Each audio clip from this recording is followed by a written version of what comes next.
Reyes de España.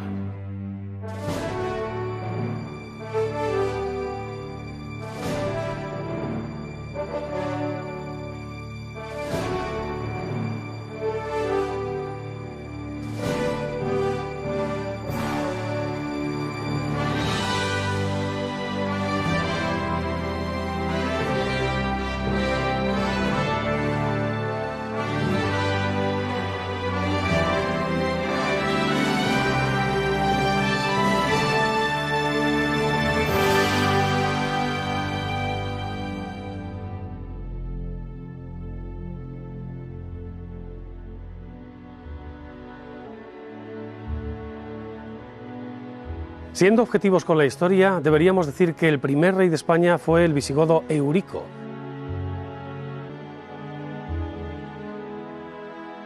Ya que fue él precisamente quien liberó a los distintos pueblos visigodos que estaban establecidos en la península de la dependencia de Roma en el año 476. Debemos considerar, por lo tanto, a Eurico como un auténtico rey.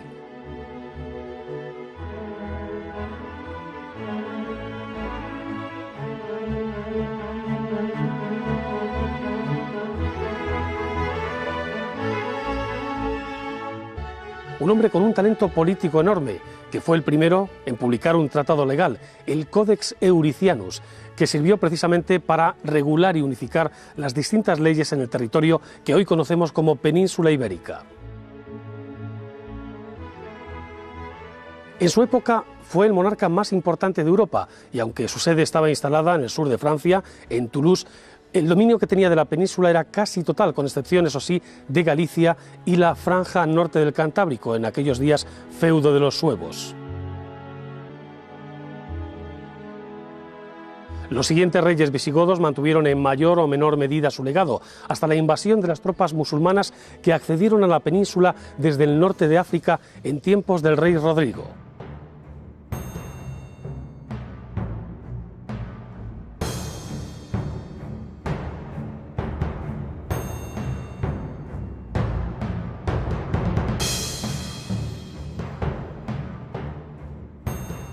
La idea primigenia de España, como unidad territorial y regida por nuevas leyes, se concretó en el año 418 después de Cristo, es decir, 50 años antes de la caída del Imperio Romano.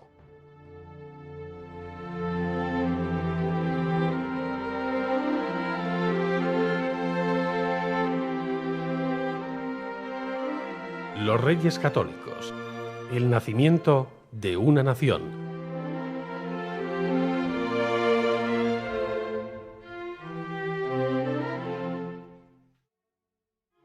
A mediados del siglo XV, España está dividida en tres grandes reinos.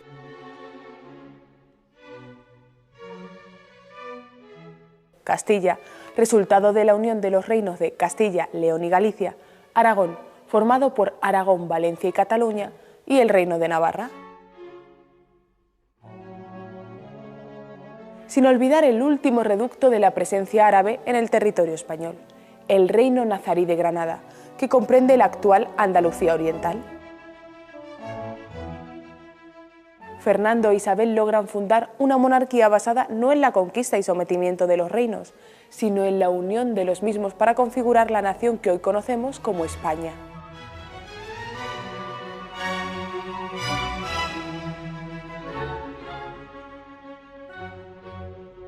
De esta forma se inicia la Edad Moderna y surge un nuevo concepto: España como reino único o reino de reinos, donde se incluyen todos los pueblos y territorios de la península ibérica, con la excepción de Portugal.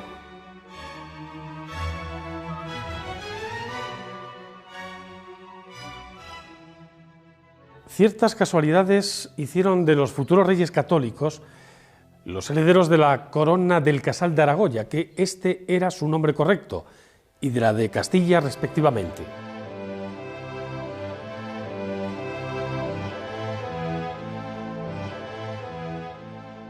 Desde sus primeros años de vida siempre estuvieron presentes en las conjeturas que se manejaban en la corte para un posible matrimonio que afianzase la idealizada unión de reinos. Con el tiempo es verdad que el asunto empezó a olvidarse, menos por parte de Isabel, que utilizó precisamente el recuerdo de esta pretendida unión para colocar a Fernando como candidato a ser, en un futuro no muy lejano, su marido.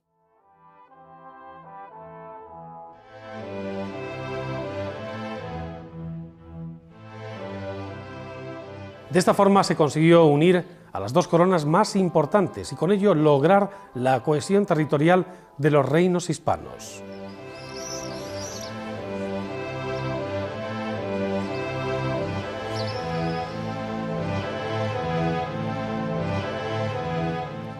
Isabel de Trastámara nace en Madrigal de las Altas Torres, un pequeño pueblo de la provincia de Ávila, el 22 de abril de 1451.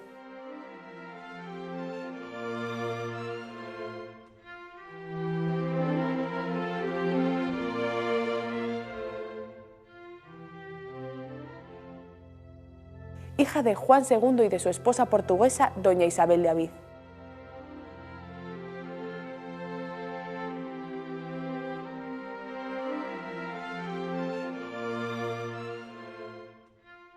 Doña Isabel reside circunstancialmente en la localidad, en un edificio que hace las veces de casa y convento, mientras que el rey y su corte permanecen en el antiguo Alcázar de Madrid.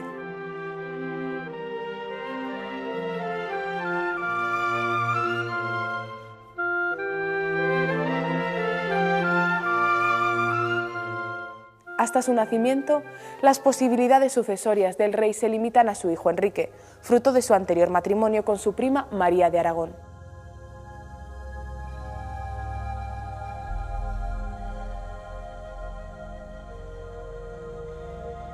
Pero estas se amplían con la llegada de Isabel. A la recién nacida se le pone el nombre de su madre, Isabel, muy común en tierras lusitanas, pero bastante raro hasta entonces en la corte de Castilla.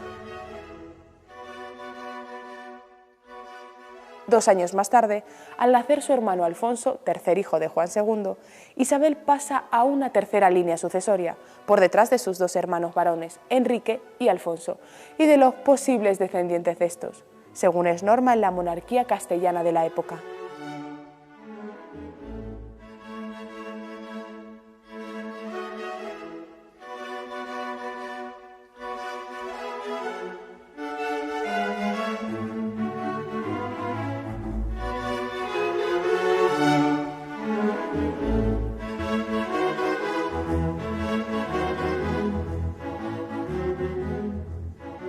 Isabel apenas tiene tiempo de conocer a su padre, ya que éste fallece cuando la infanta tiene tan solo 3 años de edad.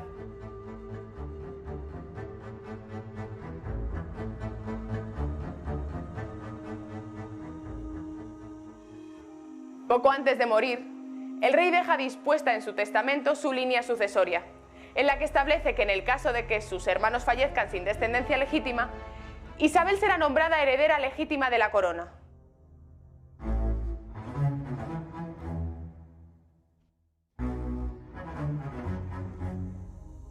Tras la muerte de su marido, la reina Isabel de Aviz se instala en Arévalo, donde su retraimiento degenera en locura, debido a la tristeza y a la soledad. El destino le reserva así una cruel paradoja a Isabel, ya que con el tiempo se verá condenada a ser hija y madre de loca. Es en Arévalo donde se fragua la educación y la personalidad de la infanta Isabel.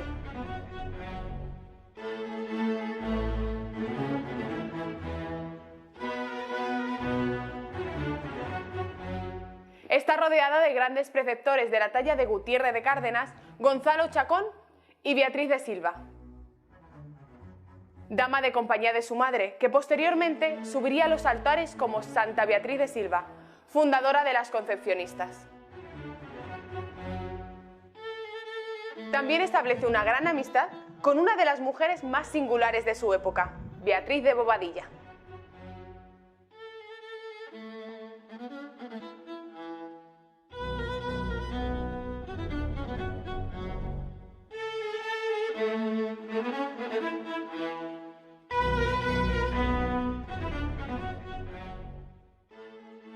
En 1462 su hermano, el ya rey Enrique IV, les llevó a ella y a su hermano Alfonso a la corte con motivo del nacimiento de su hija Juana, y permanecieron durante los siguientes 5 años junto a la reina en Aranda de Duero y en Segovia.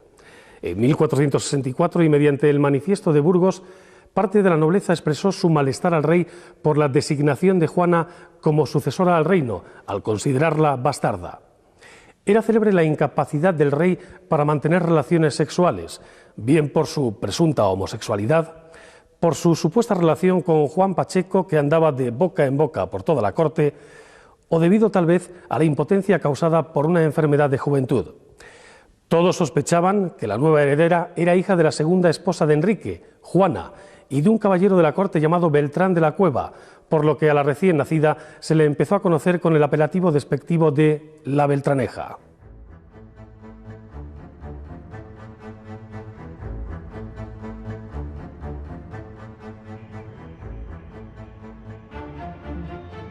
El 5 de junio de 1465 se produce lo que con el tiempo se conocería como la farsa de Ávila, que tiene su origen en los conflictos sucesorios de la corona de Castilla.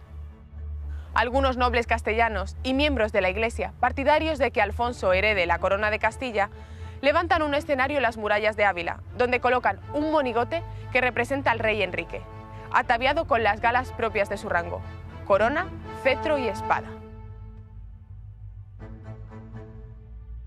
Don Alonso Carrillo, arzobispo de Toledo, es el primero en acercarse al muñeco y de un golpe le arrebata la corona. A continuación, el marqués de Villena hace lo propio con el cetro y, por último, el conde de Plasencia le arranca de los brazos la espada.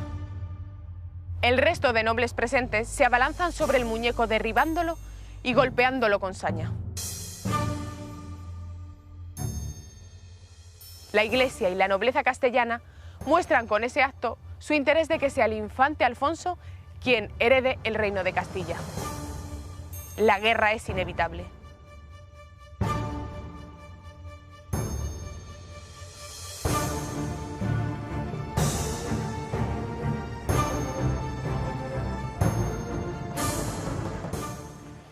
En 1467, la Liga de Nobles se apoderó de Segovia, donde residía temporalmente la corte, escapando Isabel y reuniéndose esta con su hermano Alfonso en Arévalo. En marzo de 1468, ambos marcharon a Ávila, ciudad leal a su causa, para desde allí seguir luchando por los derechos de sucesión de Alfonso. Pero en Cardeñosa, un pueblo cercano a Ávila, Alfonso murió súbitamente. Algunos dicen que envenenado.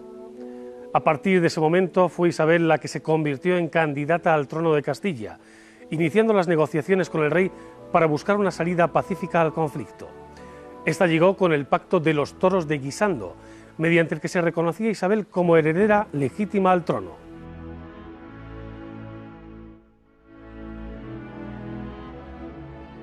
Desde entonces, el empeño del rey fue encontrar marido a Isabel.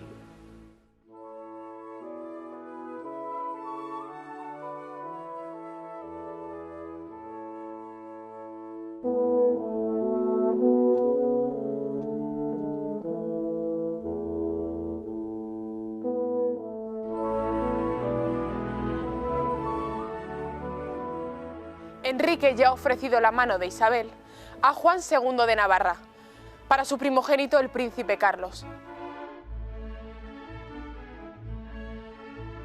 Pero la repentina muerte de este trastoca todos sus planes. Tras este revés, es ofrecida a don Pedro Girón, maestre de la Orden de Calatrava y miembro de la importante familia Pacheco, con la que el rey desea establecer lazos militares y económicos. Pero otra vez el destino juega a favor de Isabel, pues Pedro Girón muere de un ataque de apendicitis cuando viaja para formalizar la pedida de mano. acogiéndose a una prerrogativa establecida en los pactos de los toros de Guisando, por la que Isabel se reserva el derecho a rechazar al marido que el rey le proponga, ésta desestima la candidatura de Alfonso V de Portugal, ante el enojo por parte del rey que no termina de poder doblegar la voluntad de Isabel. Isabel, que se encuentra custodiada en Ocaña bajo el control del marqués de Villena, escapa a Madrigal de las Altas Torres, para desde allí dirigirse a Valladolid y poder reunirse con su amado, Fernando.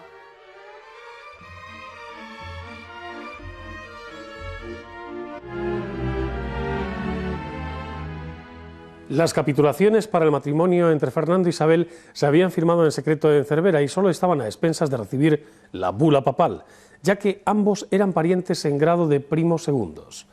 Gutiérrez de Cárdena y Alonso de Palencia fueron en busca de Fernando, recién nombrado rey de Sicilia y heredero al trono de Aragón.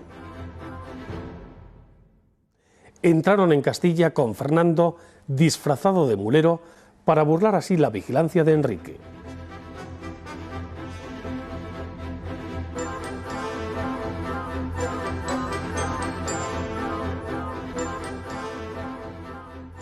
Fernando de Trastámara es hijo de Juan II el Grande y de su segunda esposa, Juana Enríquez.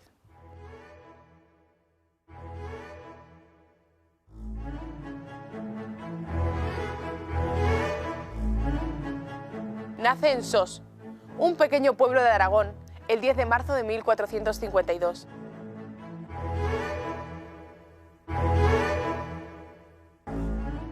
Es nombrado heredero de la corona de Aragón a la muerte de su hermano Carlos, príncipe de Viana, en 1461.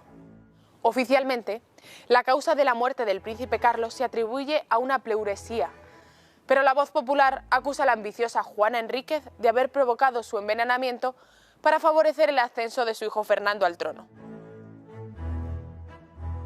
A la edad de 16 años, Fernando tendrá su primer hijo, Alonso, resultado de sus amoríos con Aldonza de Iborra.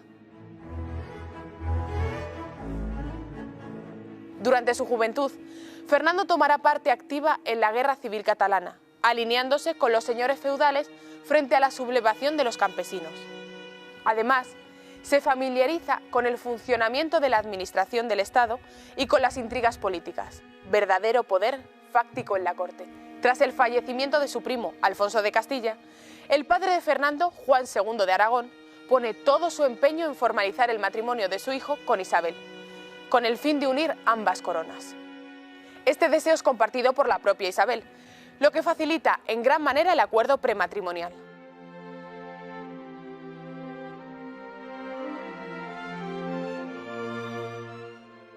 Por fin, la boda se celebra en secreto en Valladolid, en el Palacio de los Vivero, el 19 de octubre de 1469.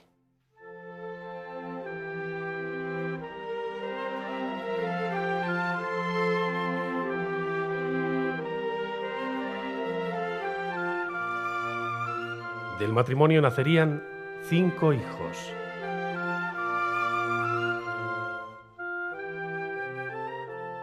Isabel,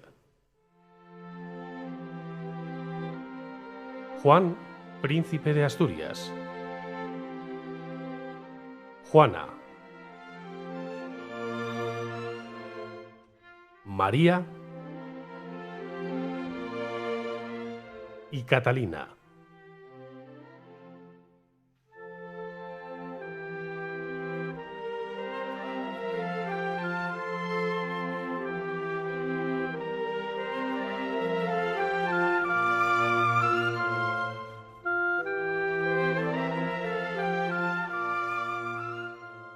Enterado Enrique IV de este hecho, montó en cólera ante tamaña ofensa y decidió, mediante la declaración de Valdelozoya, volver a nombrar a su hija Juana sucesora legítima del reino.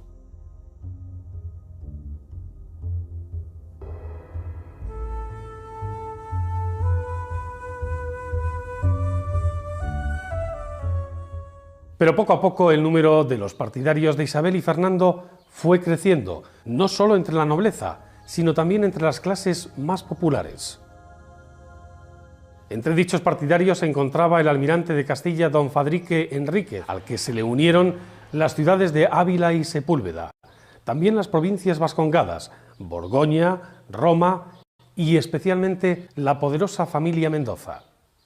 Ante el cariz que fueron tomando los acontecimientos, Enrique IV propuso a Isabel una salida negociada que permitiese la reconciliación. Dicho acuerdo se produjo finalmente en la ciudad de Segovia, en 1473.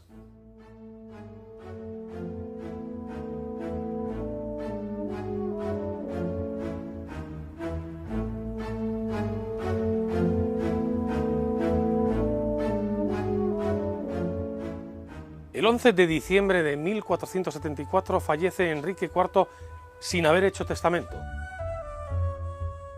Isabel, acogiéndose entonces al Tratado de los Toros de Guisando, aún vigente, se autoproclama reina de Castilla el 13 de diciembre en la ciudad de Segovia. Esta autocoronación se produce estando ausente Fernando, ocupado en asuntos concernientes a la corona de Aragón, y sin que Isabel, y esto es importante, le haya informado previamente de esta autoproclamación. Este hecho provoca entonces en los cónyuges su primera gran crisis. Será el cardenal Mendoza quien resuelva esta crisis precisamente con la firma de la llamada Concordia de Segovia, en la que se especificaron las competencias de cada uno de los monarcas, siendo nombrada Isabel como reina y propietaria de Castilla, y recibiendo entonces Fernando el título de rey, estableciendo que en ausencia de uno de ellos, el otro poseía entonces la capacidad y el derecho de resolver cualquier asunto en cada uno de los dos reinos. Tanto monta tanto Isabel como Fernando. Será a partir de entonces su lema.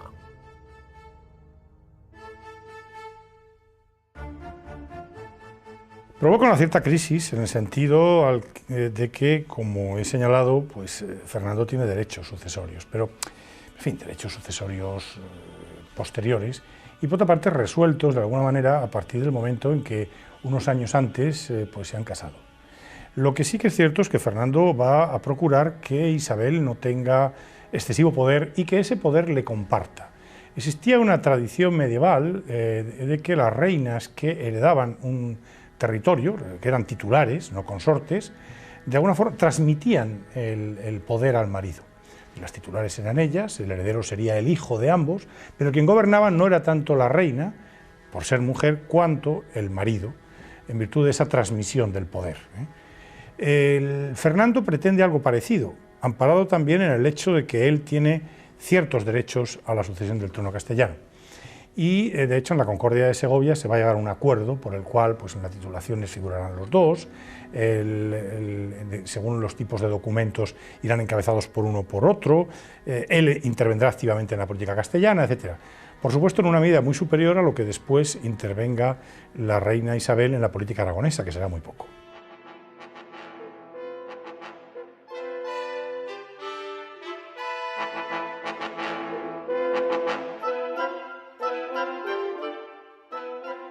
En mayo de 1475 el rey Alfonso V de Portugal invadió Extremadura con un ejército de 14.000 soldados y 6.000 jinetes, uniéndose a las tropas del marqués de Villena, que hasta entonces era el custodio de Juana la Beltraneja. Mientras tanto, en Plasencia, Alfonso V de Portugal se casaba con su sobrina Juana la Beltraneja, de tan solo 12 años de edad, sin la preceptiva dispensa papal, y se autoproclamaban reyes de Castilla.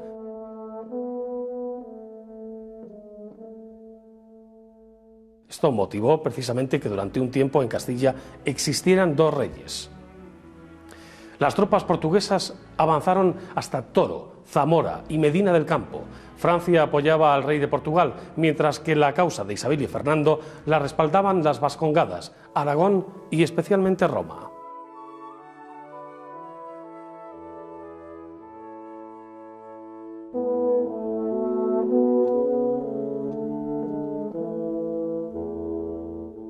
En una acción diplomática personal de Isabel, mediante la concesión de prebendas y derechos, consigue atraer a su causa a los nobles que hasta hacía poco tiempo le eran contrarios.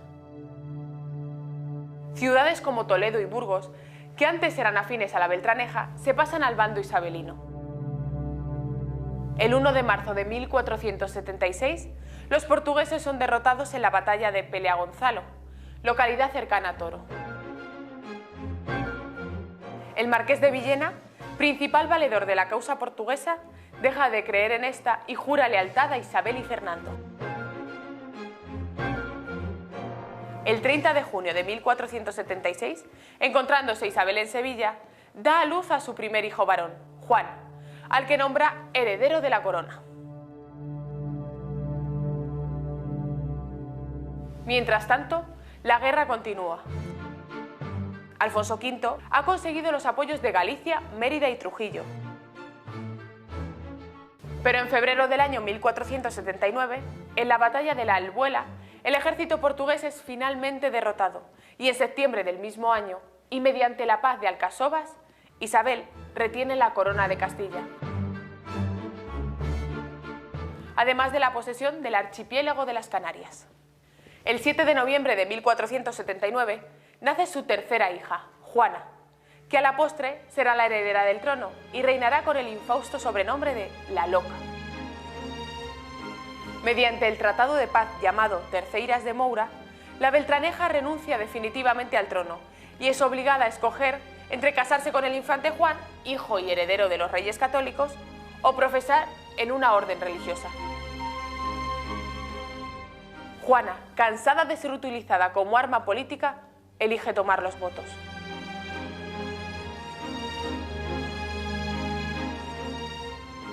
No obstante, durante el resto de su vida, seguirá firmando como yo, la reina.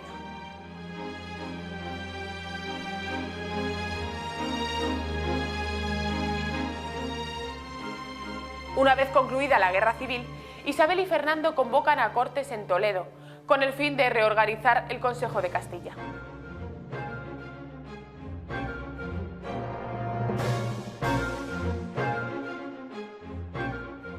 Los reyes católicos se dieron cuenta de que la mayor amenaza para su reinado provenía de los propios nobles y para preservarse de su poder crearon una serie de medidas entre las que destacaban las siguientes: la creación de la Santa Hermandad, una milicia instituida originalmente para combatir los abusos de los nobles y constituida en un auténtico ejército interior permanente; la renovación de la administración de justicia, con capacidad para crear jurisprudencia allá donde fuera necesario; la derogación del derecho de algunos nobles para acuñar su propia moneda, formalizándose el uso de la moneda común y creándose normas para el comercio.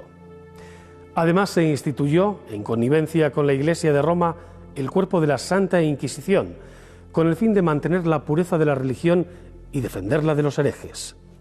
Aunque realmente el principal cometido del Santo Oficio fue la persecución de los falsos judíos conversos, los conocidos marranos.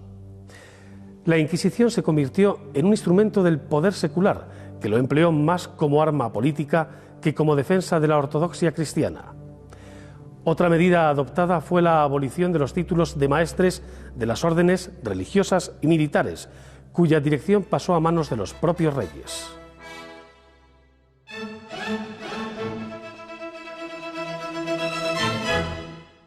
La Inquisición era una institución compleja, precisamente porque aunaba, la Inquisición española, que es distinta a otras inquisiciones existentes, aunaba poderes pontificios, apostólicos, es decir, delegados del Papa directamente, que era quien nombraba al inquisidor general, y también unos poderes encomendados por los reyes.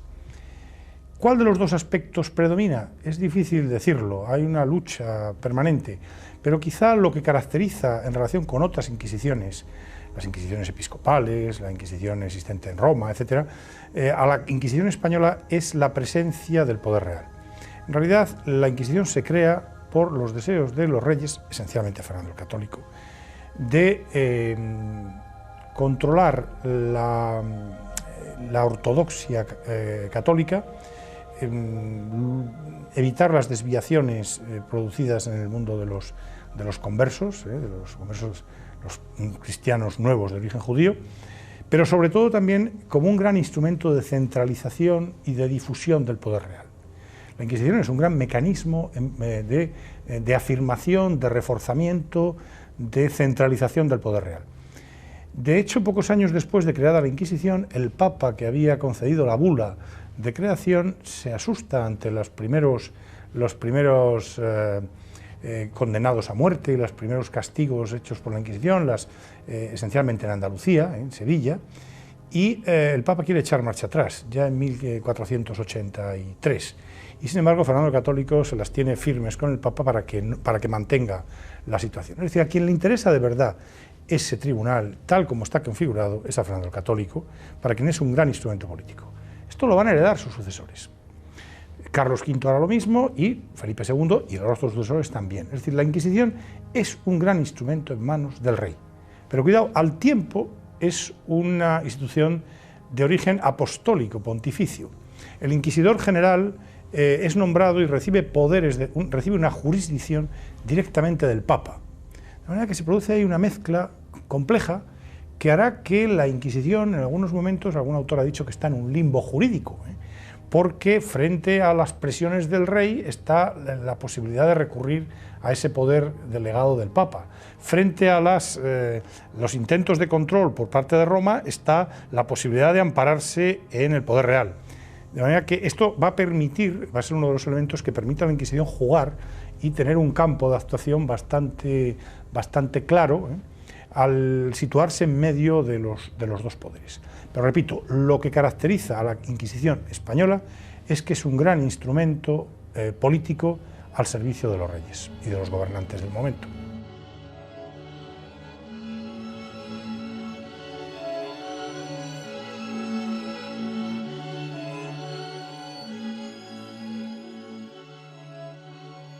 En 1481, el gobierno musulmán de Granada, hasta entonces reino tributario, se subleva rompiendo la relación de vasallaje que mantenía con la corona de Castilla. Los reyes católicos, al mando de un ejército de 70.000 soldados, declaran la guerra al reino nazarí de Mulay Hacén. Las filas cristianas se nutren de numerosos voluntarios extranjeros que, a modo de cruzada, acuden a la llamada de la religión. Entre los oficiales del nuevo ejército empieza a destacar un militar que, combinando con maestría las tres principales armas, caballería, artillería e infantería, cambiará para siempre el arte de la guerra. Ese militar no es otro que Gonzalo Fernández de Córdoba, apodado el Gran Capitán.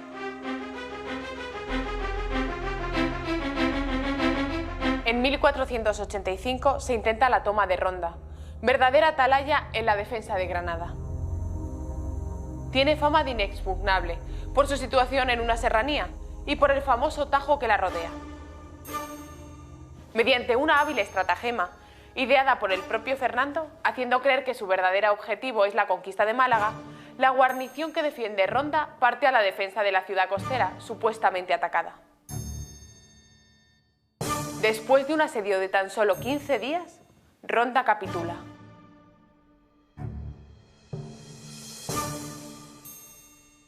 Cientos de cautivos cristianos son liberados, integrándose en las filas del ejército de los reyes y acrecentando el desánimo entre los defensores de Granada. El 18 de agosto de 1487, y tras un asedio de 3 meses, las tropas cristianas entran en Málaga y por fin la ciudad se rinde.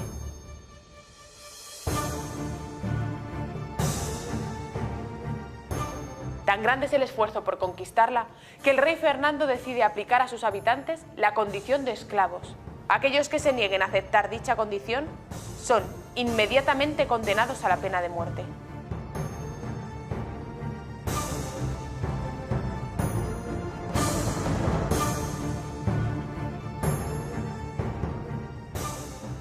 A continuación van cayendo otras ciudades como Vélez, Mojácar, Mijas, Baza, Guadix o Almería. Boabdil, que había sucedido a su padre Muley, trata de encontrar desesperadamente una salida hacia el mar, pero fracasa, y su reino se queda reducido a la capital granadina, La Vega y las Alpujarras.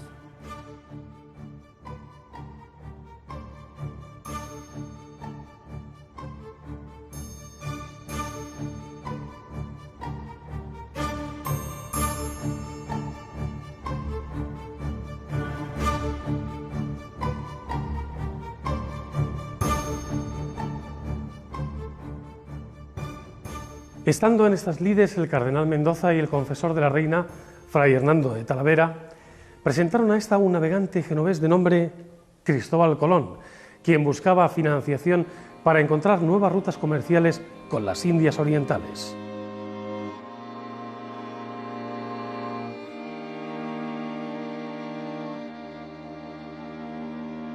Lo cierto es que las ideas del navegante fueron muy bien recibidas por la reina, quien, interesándose por el marino, ordenó proporcionarle cuanto fuera menester para su labor. Una vez logrado el empréstito, Colón adquirió una nao y 2 carabelas, así como una experta tripulación, embarcándose el 3 de agosto en el puerto de Palos e iniciando el periplo de lo que sería el descubrimiento de un nuevo mundo.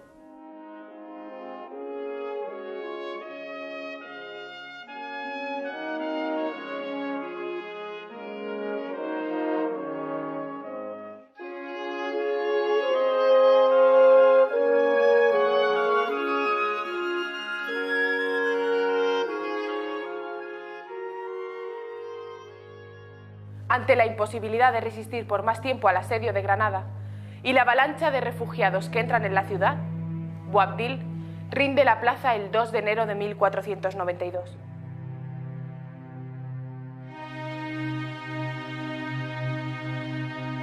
A partir de ese momento, todo el territorio peninsular forma parte de la unión de las dos coronas.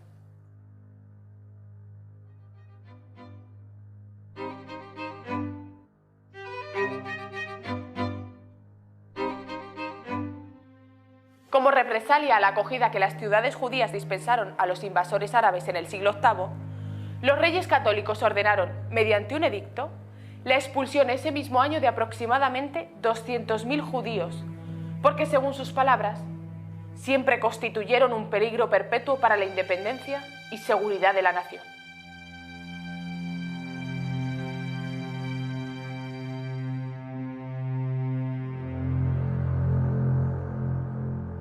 El 12 de octubre de 1492, Cristóbal Colón llega a la isla de Guanajaní, lo que hoy son las Islas Bahamas, iniciando la exploración del Nuevo Mundo.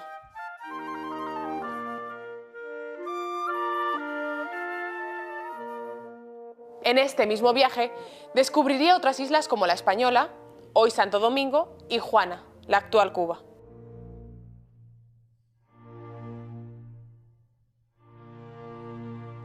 Cristóbal Colón informa a los reyes de su expedición atlántica en busca de una nueva ruta hacia las Indias.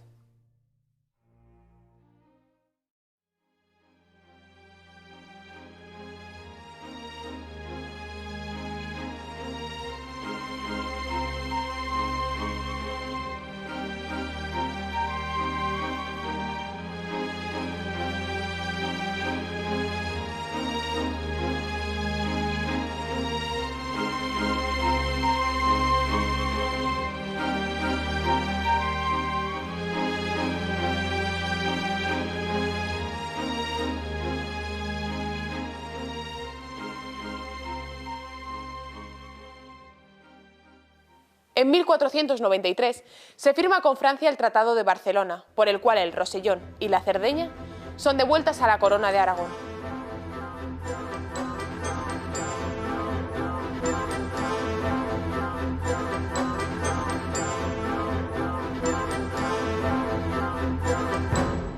Un año más tarde, también se firma con Portugal el Tratado de Tordesillas, por el que se fijan los límites de expansión de la nación lusa en las nuevas tierras por descubrir.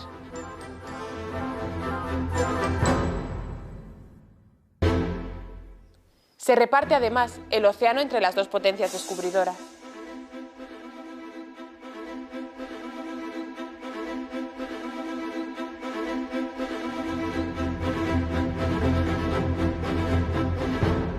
Con la firma del Tratado de Tordesillas se conseguía, desde un punto de vista diplomático, uno de los grandes logros de la monarquía de los reyes católicos, que era afianzar su situación internacional. No hay que olvidar que el Tratado de Tordesillas se firma entre el rey más poderoso, que es el rey de Portugal, y unos reyes que empiezan a apuntar maneras. Bueno, después de la conquista de Granada ya, por supuesto, nadie puede poner en duda que es una gran monarquía la que está en marcha. Verdaderamente el Tratado de Tordesillas en estos primeros años, gustar o no gustar a otros, los únicos que estaban en situación de disputar el Atlántico, el dominio atlántico, obviamente eran los portugueses más que los castellanos, y por eso podemos considerarlo como un gran triunfo de la monarquía de Isabel el haber conseguido el Tratado de Tordesillas, que naturalmente, en fin, luego su violación ulterior y todas estas historias que se cuentan para la conquista de Brasil, etc. Pues sí, todo esto es verdad, pero el gran logro radica en que aún es 1492, ha empezado a andarse por el Caribe y se consigue hacer este gran pacto de Estado, ¿no? Es fascinante ver el logro este, sí.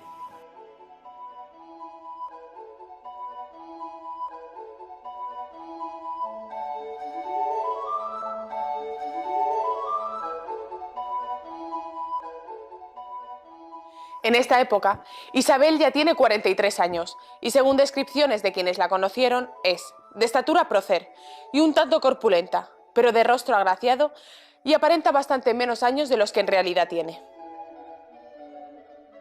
Aunque de edad madura para su tiempo, la reina manejó con firmeza los destinos de la corona, tomando decisiones incluso por encima de la autoridad de su propio esposo. En el mes de febrero de 1495, Francia, que empezaba a verse aislada en el panorama internacional, busca un golpe de efecto con la invasión del Reino de Nápoles, en manos de la Corona de Aragón. El sistema de alianzas matrimoniales ideado por los reyes católicos tiene como objetivo aislar a Francia. Por este motivo, la infanta Juana se casa en Flandes con Felipe I el Hermoso. La hermana de este, Margarita de Habsburgo, hace lo propio con el príncipe Juan, heredero de la corona de Castilla.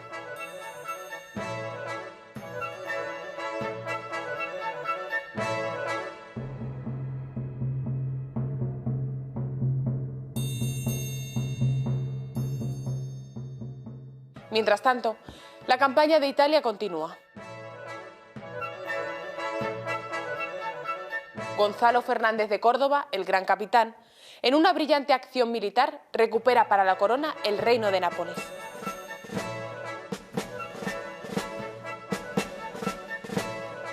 Siguiendo con su plan de alianzas matrimoniales, los reyes casan a su segunda hija, Isabel, con Manuel I el Afortunado, rey de Portugal.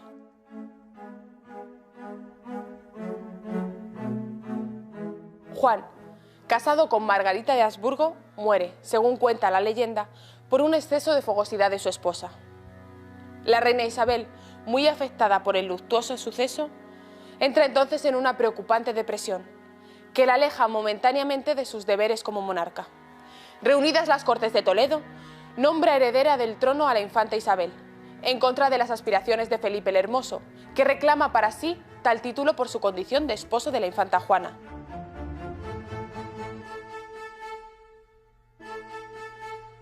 Pero quiere el destino que la infanta Isabel muera en el parto de su hijo Miguel, quien inmediatamente es designado heredero de las coronas de Castilla y Aragón, por derecho sucesorio de sus abuelos, y de la de Portugal, por los derechos de su padre. En el año 1500 nace en Gante el príncipe Carlos, hijo de la infanta Juana y de Felipe el Hermoso, futuro rey de España y emperador de Alemania.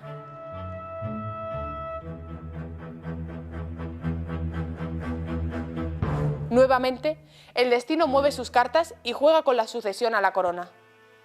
El heredero, el príncipe Miguel, muere en Granada. Esto propicia que definitivamente sean nombrados herederos al trono la infanta Juana y Felipe el Hermoso.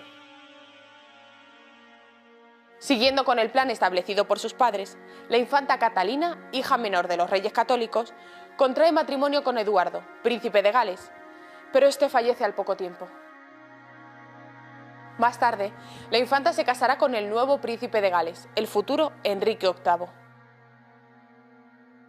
Con la salud bastante resentida por un cáncer que la está minando poco a poco, la reina Isabel todavía tiene tiempo para crear el Secretariado de Asuntos Indios, germen de lo que será con el tiempo el Consejo Supremo de las Indias, que regulará las expediciones, conquistas y comercio en el Nuevo Mundo.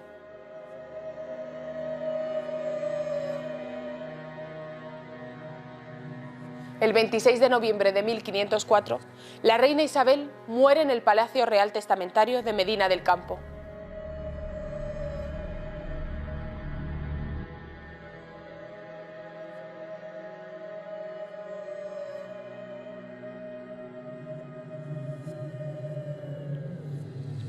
El 25 de enero de 1516, Fernando, cuando se dirige al capítulo de las órdenes militares de Calatrava y Alcántara, que se celebran en el monasterio de Guadalupe, muere en Madrigalejo, Cáceres.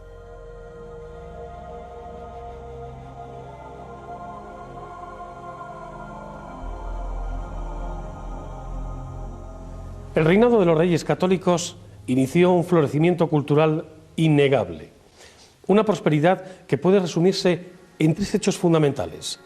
Apareció la primera gramática de la lengua castellana, creada por Antonio de Nebrija y editada en 1492.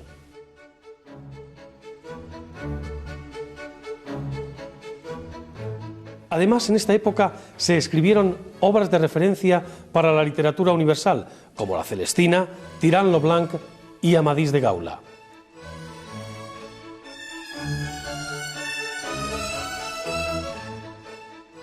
Y se creó la Universidad de Alcalá de Henares, donde se editó su célebre Biblia Políglota. Todos estos logros fueron obra del propio cardenal Cisneros.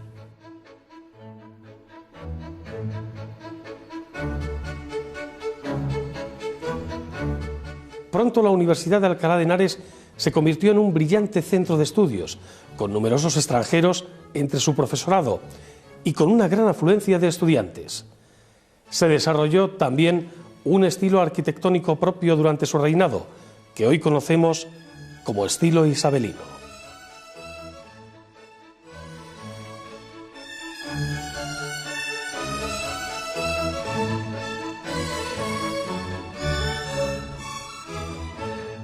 El reinado de los Reyes Católicos supone la modernización de España, logrando que pase del oscurantismo medieval a una posición hegemónica en el contexto mundial de la época. Isabel y Fernando, con gran visión de futuro, han conseguido ampliar las fronteras de España hacia Europa y América. Fronteras que sus descendientes fortalecerán y ampliarán hasta el punto de consolidar uno de los mayores imperios de la historia.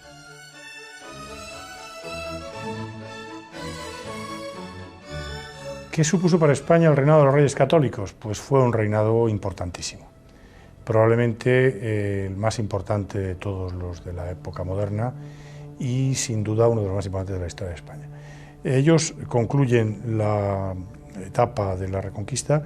De los 5 reinos que existían en España a mediados del siglo XV, ellos logran unir en su corona 4 de estos territorios, con la conquista de Granada y luego la anexión de Navarra, previamente la vinculación entre Castilla y Aragón, y luego establecen las bases para la posible futura unidad también de Portugal.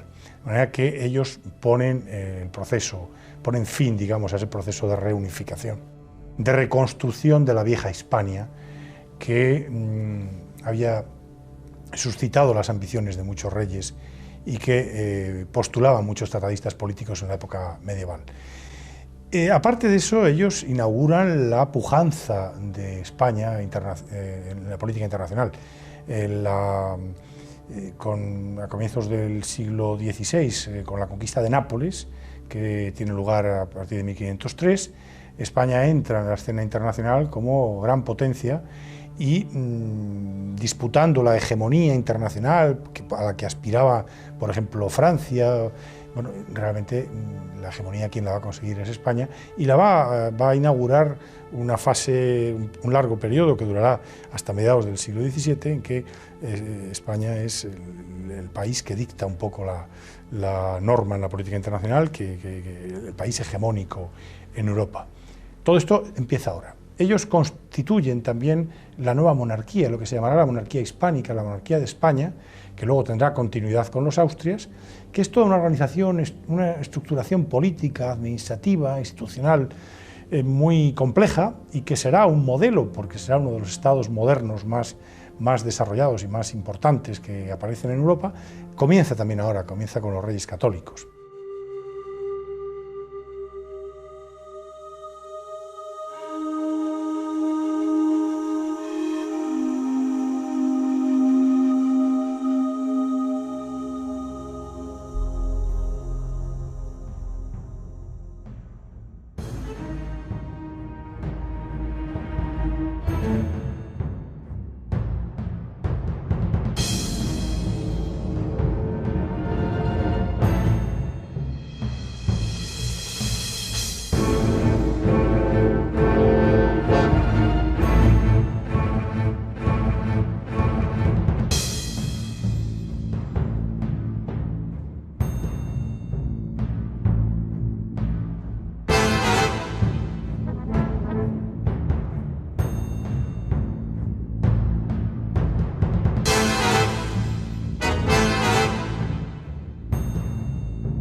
de Navarra.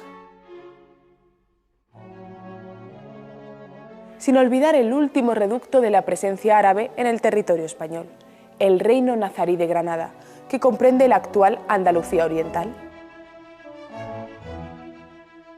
Fernando e Isabel logran fundar una monarquía basada no en la conquista y sometimiento de los reinos, sino en la unión de los mismos para configurar la nación que hoy conocemos como España.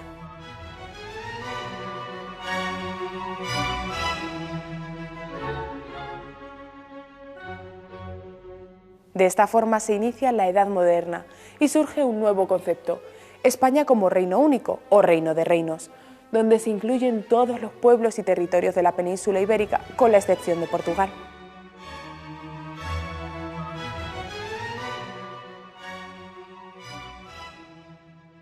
Ciertas casualidades hicieron de los futuros reyes católicos los herederos de la corona del Casal de Aragón, ya que este era su nombre correcto, y de la de Castilla respectivamente.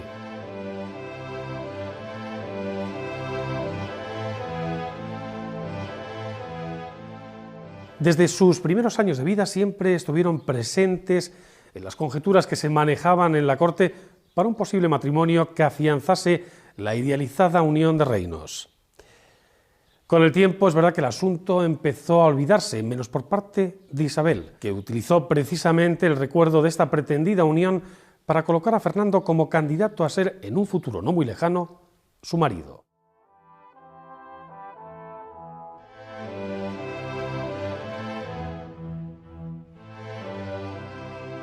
De esta forma se consiguió unir a las dos coronas más importantes y con ello lograr la cohesión territorial de los reinos hispanos.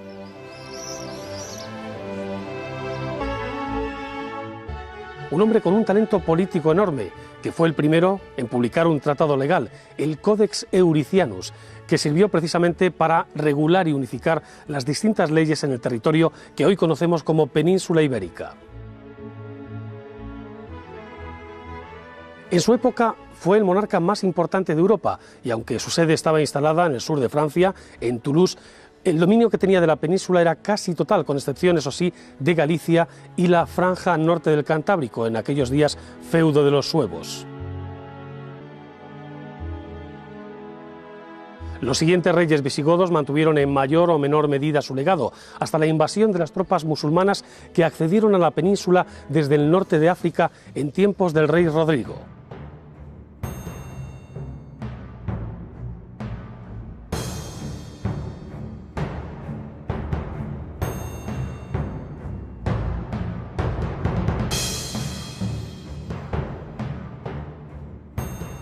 La idea primigenia de España, como unidad territorial y regida por nuevas leyes, se concretó en el año 418 después de Cristo, es decir, 50 años antes de la caída del Imperio Romano.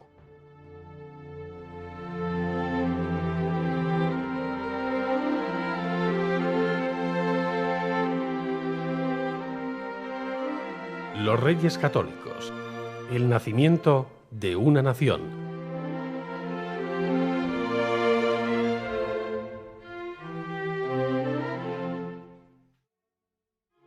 A mediados del siglo XV, España está dividida en tres grandes reinos.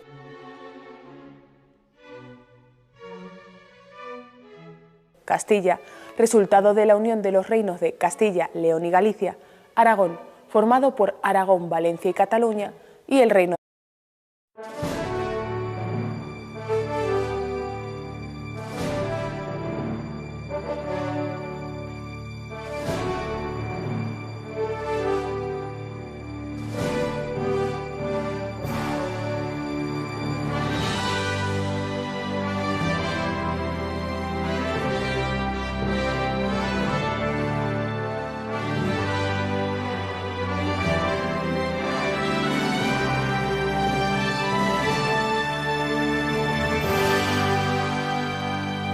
Reyes de España.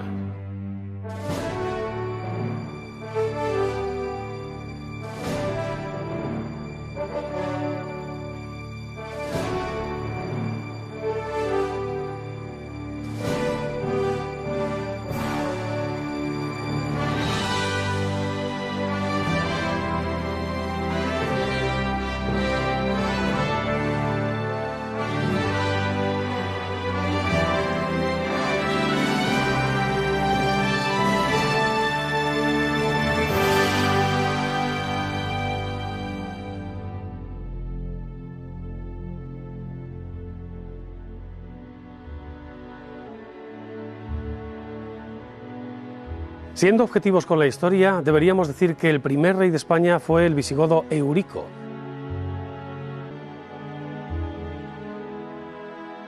Ya que fue él precisamente quien libró a los distintos pueblos visigodos que estaban establecidos en la península de la dependencia de Roma en el año 476.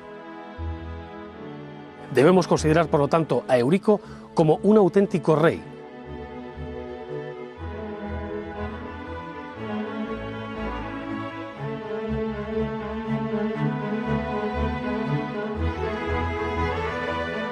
La época.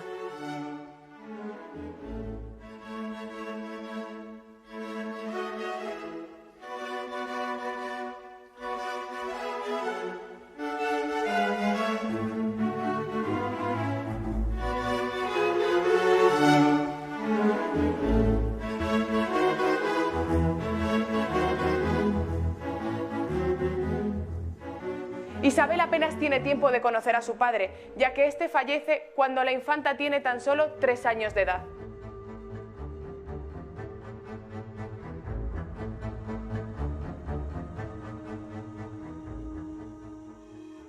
Poco antes de morir, el rey deja dispuesta en su testamento su línea sucesoria, en la que establece que en el caso de que sus hermanos fallezcan sin descendencia legítima, Isabel será nombrada heredera legítima de la corona.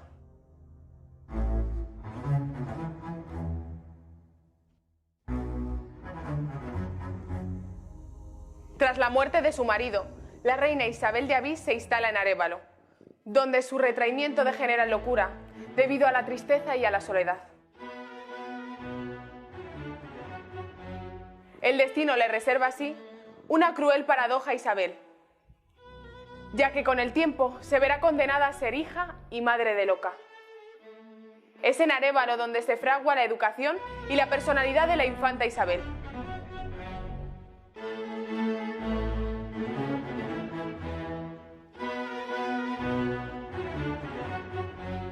Está rodeada de grandes preceptores de la talla de Gutiérrez de Cárdenas, Gonzalo Chacón y Beatriz de Silva, dama de compañía de su madre, que posteriormente subiría a los altares como Santa Beatriz de Silva, fundadora de las Concepcionistas.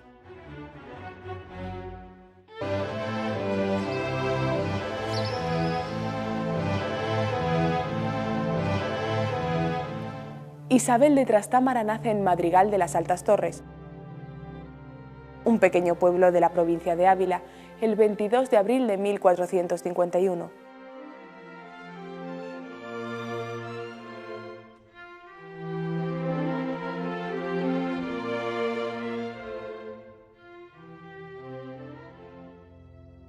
Hija de Juan II y de su esposa portuguesa, doña Isabel de Avís.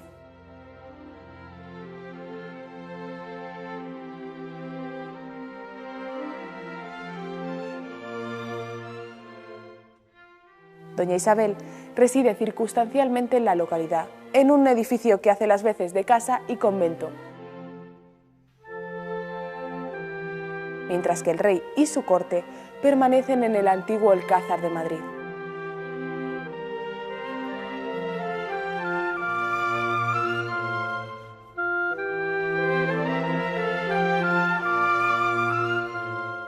Hasta su nacimiento, las posibilidades sucesorias del rey se limitan a su hijo Enrique, fruto de su anterior matrimonio con su prima María de Aragón.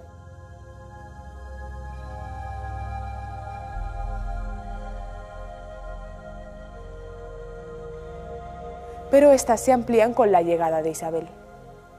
A la recién nacida se le pone el nombre de su madre, Isabel, muy común en tierras lusitanas, pero bastante raro hasta entonces en la corte de Castilla.